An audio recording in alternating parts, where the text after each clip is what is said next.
pembelajaran matematika. Oke, di sini adalah materi kita mengenai tentang limit fungsi trigonometri. Kita perhatikan di sini. Limit fungsi trigonometri yang pertama harus kita kuasai adalah ada beberapa sifat daripada limit trigonometri atau limit fungsi trigonometri. Ada dua, satu, dua. Jika limit x menuju 0, x per sin x adalah 1 atau sama, sin x per x sama dengan 1. Terus tan juga sama, ya, ada sin, ada tan. Kemudian kita perhatikan di sini ada 3 contoh.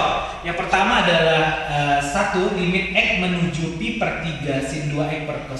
Contoh nomor 1, limit x menuju pi per 3 sin 2x per cos x. Yang pertama kita lakukan adalah dengan cara mensubstitusi tadi, yaitu asalkan jangan 0 per 0, karena 0 per 0 itu adalah tidak terdefinisi. Kita ketahui bahwa pi per 3 itu adalah radian apabila dibuat menjadi sudut 180 dibagi 3 berarti 60 derajat. Kita masukkan sin 2 dikali 60 per cos 60. 2 dikali 60 itu adalah 120. Kita kembali ke sudut relasi. 120 berada di KD2, maka kita menggunakan 180 dikurang 60. Berarti sin 60 adalah setengah akar 3. Kemudian karena dia berada di KD2 bernilai positif. Kita lanjutkan. Cos 60 itu adalah setengah. Oke, ini bisa kita bagi. Dengan demikian nilainya adalah akar 3. Berarti untuk soal nomor 1 di sini bisa kita kerjakan dengan cara substitusi. Masuk contoh kedua. Yang kedua adalah limit x menuju pi per 2. Pi per 2 itu adalah 45 derajat.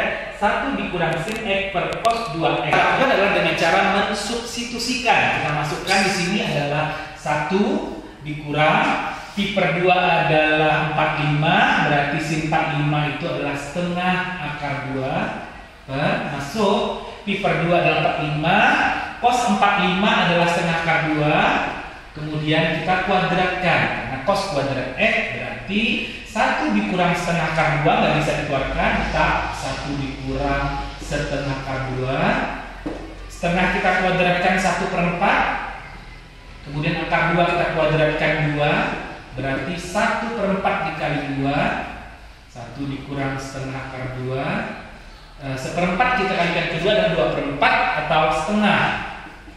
Supaya itu bisa diselesaikan, maka di sini kita keluarkan setengah. Setengah buka kurung. Oke. Setengah itu kenapa setengah? Karena nantinya adalah bisa kita bagi.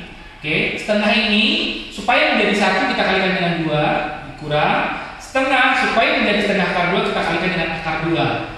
Kita faktorkan, kemudian yang bawahnya setengah ini bisa kita bagi bis. Dengan demikian nilainya adalah 2 dikurang akar 2. Dengan demikian berarti bisa menggunakan dengan cara substitusi. Sekarang kita contoh soal yang ketiga.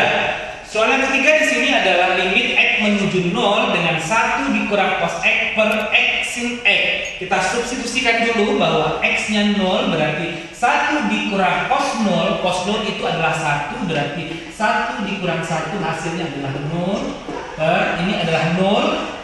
Kemudian sin x-nya 0, sin 0 adalah 0. Dengan demikian 0 dibagi 0 adalah tidak terdefinisi.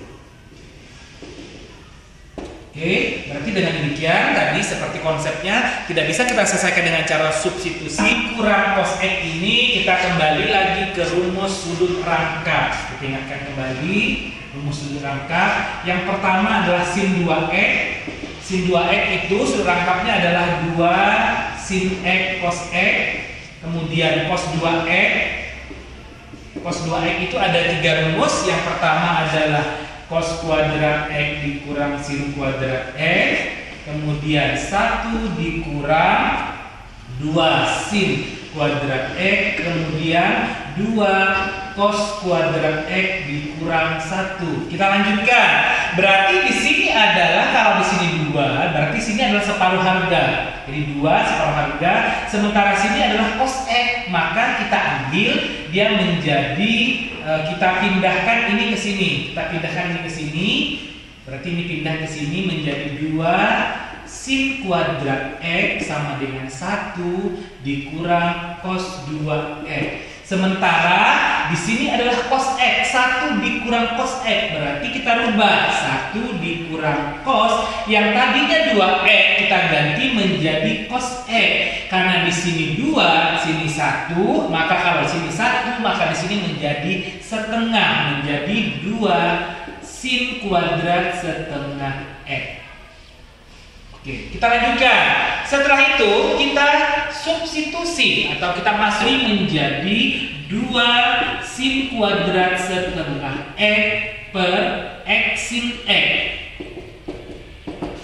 Kita lanjutkan bahwa 2 sin kuadrat setengah X itu sama saja dengan sin setengah X dikali sin setengah X per X sin X. Oke, X sin X. Berarti dengan demikian di sini nilainya adalah 2. Ini adalah nilainya sama dengan setengah. Oke. Kemudian ini nilainya juga adalah setengah yang atas. Kemudian yang bawah sini adalah nilainya 1. Berarti 2 dikali setengah berarti hasilnya adalah setengah. Kita lanjutkan. Di sini ada sifat-sifat limit fungsi trigonometri lagi. Tadi ada yang 1, kedua, yang sekarang ketiga, keempat, kelima.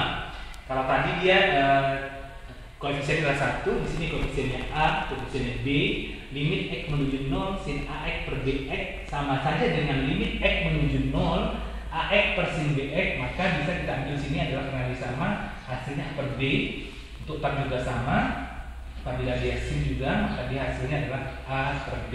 Ini yang kita perhatikan, ini adalah kata kunci kita untuk menentukan limit fungsi trigonometri. Yang pertama kita lakukan adalah dengan cara mensubstitusi dulu. Kita masukkan aja, asal jangan 0 per 0. Kita masukkan substitusi, berarti cos 0. Cos 0 itu adalah 1. 1 dikuadratkan 1, berarti 1 dikurang 1 itu adalah 0.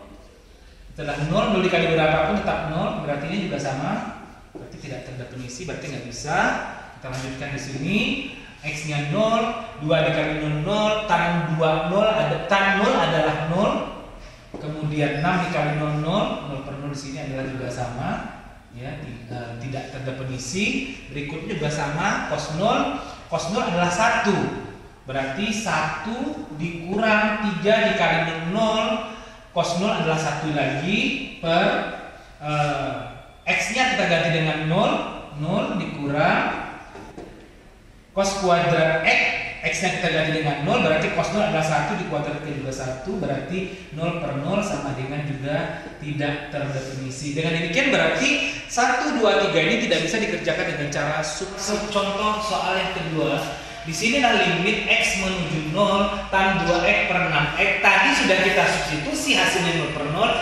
Dan berdasarkan sifat dari tan AX per BX tadi hasilnya adalah A per B. Berarti A-nya 2, B-nya 6. Dengan demikian 2 per 6 kita kecilkan, hasilnya adalah 1 per 3. Sesuai dengan sifat daripada fungsi limit trigonometri tadi. Bahwa ada kata kuncinya di channel YouTube saya tentang cara cepat menghafal rumus perkalian. Kita tahu ada ini, saya ulang kembali, ada sinta, ada sinku, ada kosta, ada kosku.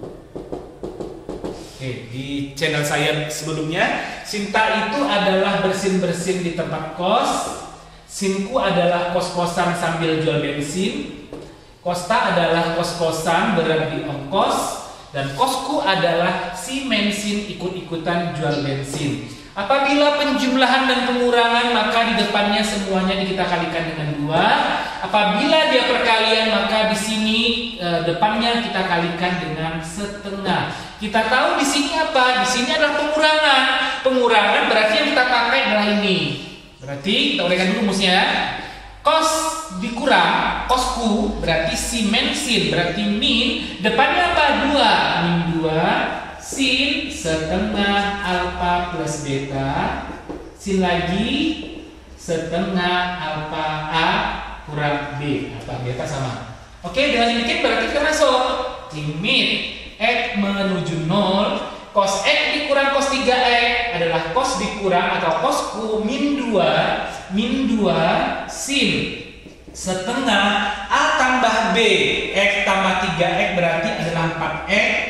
Kemudian sin setengah A kurang B, X kurang 3X adalah min 2X. Oke, kita tahu bahwa 1 dikurang cos 2X tadi adalah rumus dari sudut rangkap. Sudut rangkap yang cos 2X tadi, cos 2X adalah 1 dikurang sin kuadrat X, bisa juga 1 dikurang 2 sin kuadrat X, bisa juga 2 cos kuadrat X kurang 1 tadi. Maka kalau kita perhatikan ini kita pindahkan ke sini, berarti kan 2 sin kuadrat X ini 1 dikurang cos 2X. Berarti dengan demikian kita ganti 1 dikurang cos 2X ini bisa kita ganti dengan 2 sin kuadrat X. 2 sin kuadrat X. Lanjut, limit X menuju 0. Kita perhatikan bahwa sin di sini negatif, dia hasilnya negatif kecuali kalau dia cos. Karena cos itu berada di KD 4, kalau sudut negatif kan mutarnya seperti di channel sebelumnya. Pada KD keempat berarti cosnya bernilai positif, maka di sini negatif. Kita kalikan negatif sini, berarti dia menjadi positif 2 sin setengah kali 4X berarti 2X. Sin setengah dikali 2X karena negatif sudah tadi berarti adalah sin X. Oke, 2 sin kuadrat X itu berarti sin X-nya 2 kali. Sin X dikali sin X. Ini kita coret, kita bagi. 2-nya juga sama. Dan kita tahu bahwa sin 2X per sin X berdasarkan sifat daripada limit fungsi trigonometri tadi adalah sin AX per sin BX, maka hasilnya adalah A per B, maka di sini ada 2/1 sama dengan 2. Demikian berakhir sudah materi kita tentang limit fungsi trigonometri. Berarti kata kuncinya adalah kita harus hafal daripada rumus perkalian penjumlahan trigonometri, kemudian sifat-sifat daripada fungsi trigonometri itu tadi. Sebelum kita tonton, di subscribe di mana di channel Edi Sukendri Hamzah. Jangan lupa supaya tetap mengikuti materi ini sehingga materi ini berfaedah. Oke, sampai jumpa.